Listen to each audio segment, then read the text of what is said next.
Денеска е Светски ден на бегалците, меѓународен ден кој што се одбележува секоја година на 20 јуни и е организиран од Обединетите нации. Во име на овој ден разговараме со Моника Сандри, претставничка од Високиот комесаријат за бегалци при Обединетите нации УНХЦР. Hello, Ms. Sandri. Thank you for accepting the invitation for the interview. Thank you. Thanks to you. We know that today is the World Refugee Day. Can you tell us more about this day? Thank you, Angela. Thank you very much for giving UNHCR and me personally this opportunity of the mark of the World Refugee Day, 20th of June, to talk about refugees. And this is really the objective, the goal of the World Refugee Day is firstly and foremost to give the opportunity to talk about refugees, that very often they are left out the public discourse. So the 20th of June is the day in which all countries in the world and all UNHCR offices in the world talk about the refugees and asylum seekers. What is the situation with the refugees today? How are the statistics and numbers of forcibly displaced people? Every year before 20th of June, UNHCR, the UN Refugee Agency, publishes the Global Trend Report.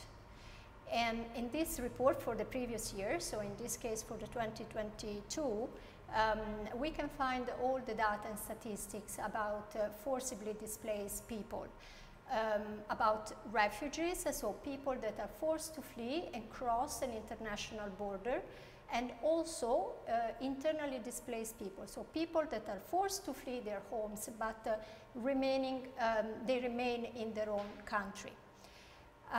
We can find a lot of numbers. I always feel uncomfortable to talk about numbers because it looks, you know, as if behind numbers there are no people. But the sad realities is indeed that behind every number there is a human story and there is a human tragedy. And unfortunately, many of refugees and forcibly displaced people, they are children and women. You mentioned in the report that that's the record for refugees that is seized. Can you tell us, I will have to ask you for the number, and comparing to the 2021 year? Yes, the Global Trend Report shows indeed this sad reality. The trend of forcibly displaced people keeps being on the rise. The trajectory is very clear. Every year the numbers are bigger and bigger, and 2022 also has set an important and sad record.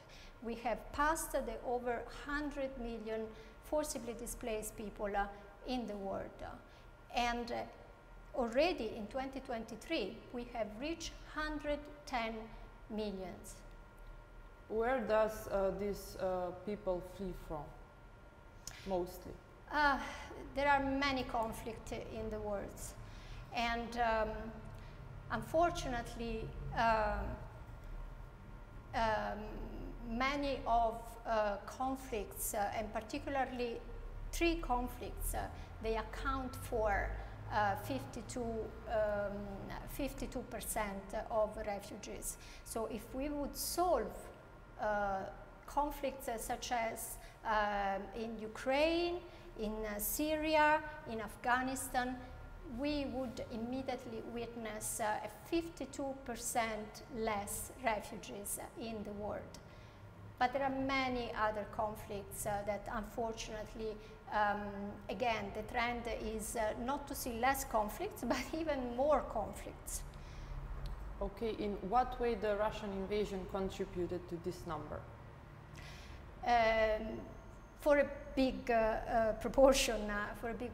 In fact, we have seen the outflow of Ukrainian refugees been the fastest outflow of refugees since the World War II.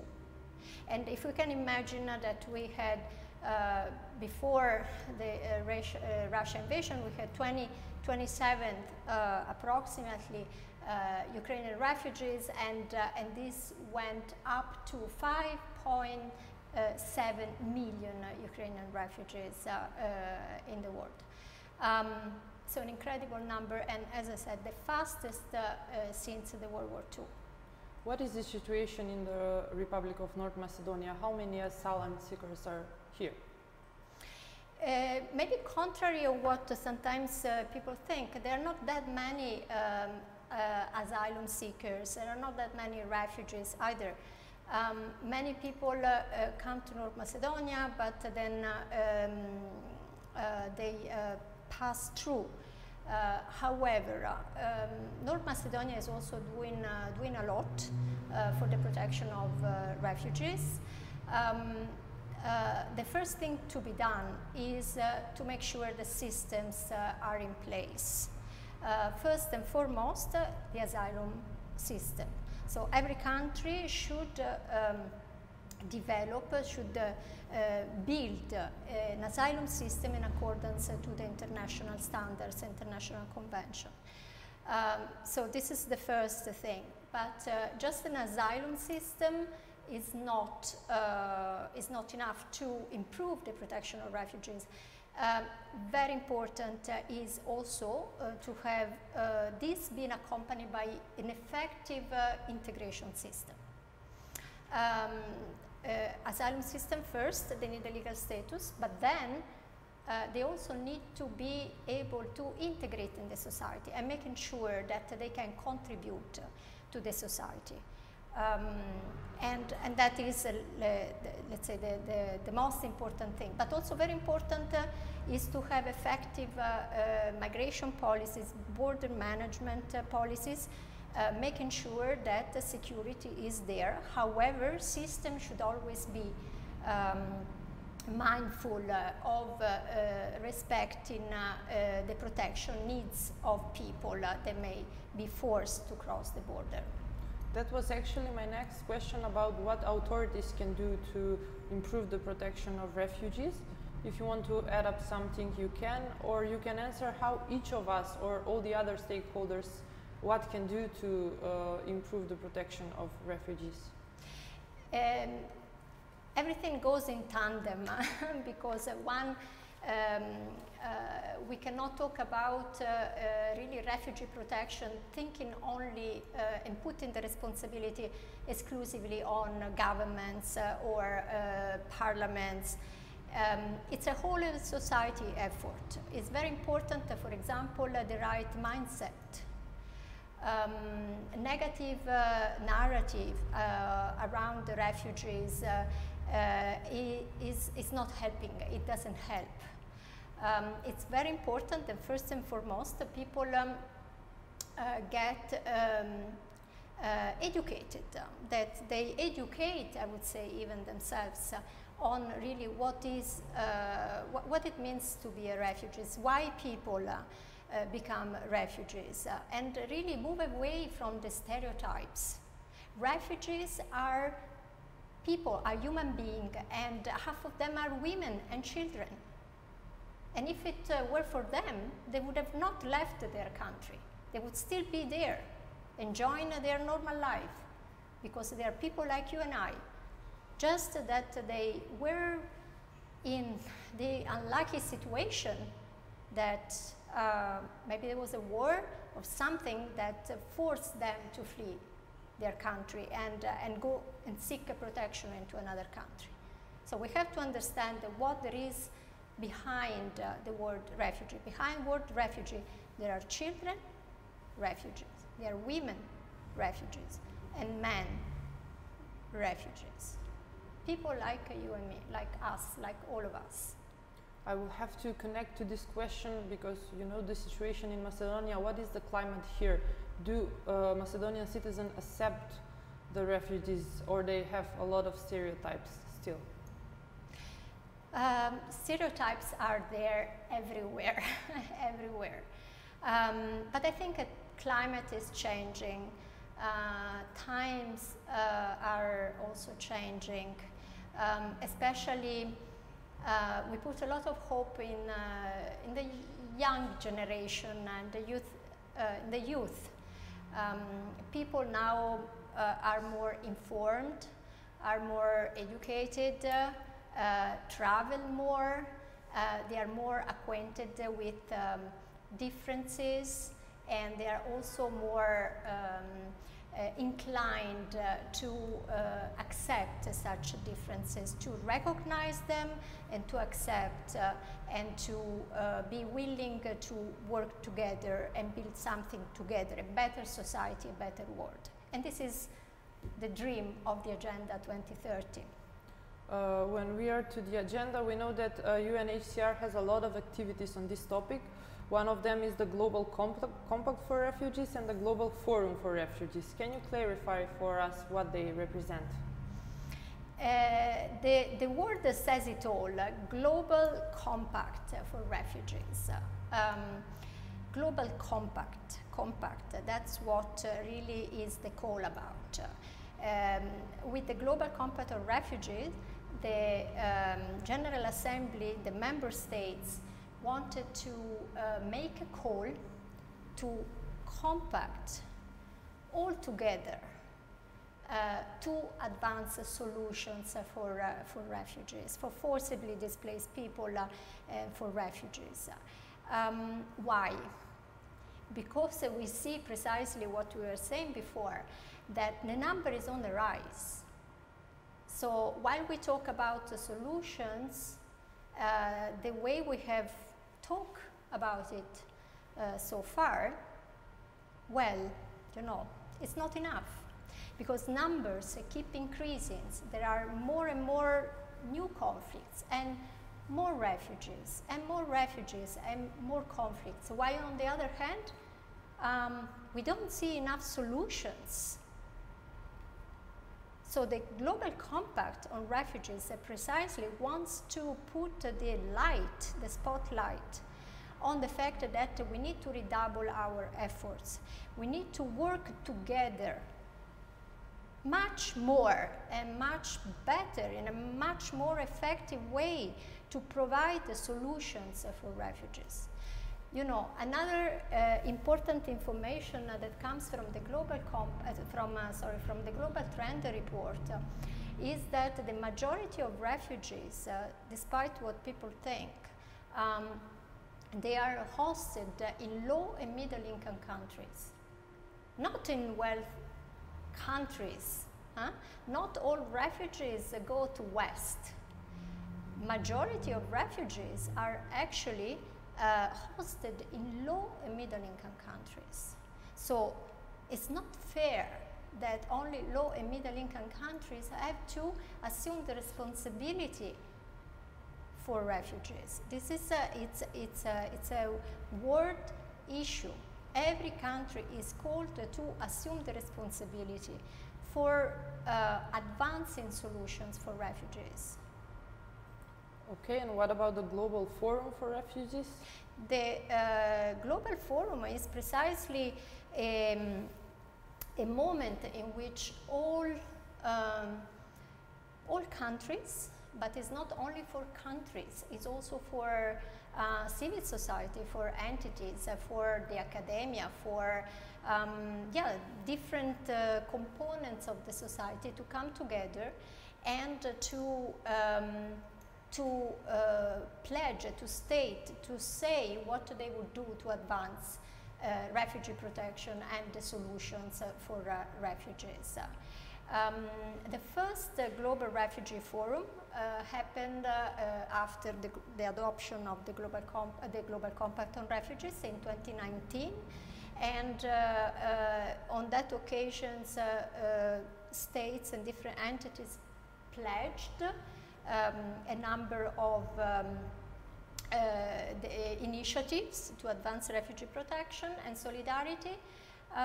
So 4 years later, and this year in 2023, in December, we are going to have the second Global Refugee Forum. On that occasion, they will be taking stock of the progress made on the pledges of the 4 years earlier, and then also there will be opportunity to make new pledges. But this to say that is very important. It's not just about making good laws, it's about advancing global solidarity. Okay, apart from this, we know that statelessness is another issue that UNHCR is helping eradicate it. So could you tell us what is the situation with this? With pleasure, because I have this issue of ending statelessness very, very close to my heart. A stateless person is a person that has no documentation. So no birth certificate, no ID, indeed what was not registered at birth. So basically, formally, officially, it doesn't exist. But what is dramatic, and why I say this is really a human tragedy, because it's almost unimaginable how can be the life of an individual that is not, that does not have a legal identity. I mean, you and I can almost, it's almost impossible to really think what that means, because it put an individual in the greatest level of vulnerability. It's not only that cannot access right to, one right rather than another one. Imagine what it can be of not being able to access any rights. Nothing. Nothing. Not be able to go to any health facilities. Not being able to go to school, not be able, even if you go to school, but not be able to actually to have the certificates that go with that, not be able to vote, not be able to work, not be able to inherit, not be able to marry, not be able to die even because you cannot be registered as such. So as I say, it's really unthinkable, and I always say, this is really a priorities, if I may say, among the priorities. And it's not only me saying it, it's actually the Secretary General, because this was also, an objective of the Agenda 2030, but because of the consideration of the level of vulnerability that an individual, and by the way, many of them are children, because of that, the Secretary General has requested that to make an anticipation of the deadline. So there is a global plan, a global deadline to end the statelessness in the world by 2024. I can say that North Macedonia made a progress with this because recently the amendments to the law of civil registry were adopted. Can you tell us what is changed now? Yes, this has been, I can tell you, I'm still, we haven't finished celebrating actually, just to say how happy particularly UNHCR is, because statelessness is also in our part of our mandate. But it's not only UNHCR, it's all the UN agencies and other, civil society organizations, other international organizations, the OSCE, the Council of Europe. Really we have a big coalition that was with us. The Parliament adopted the amendment that allow now the resolution of all known cases of statelessness, and that is one of the two conditions to say that a country ended statelessness is first, the resolution of all the known cases, and the second also having in the legal framework a system to prevent future cases from occurring.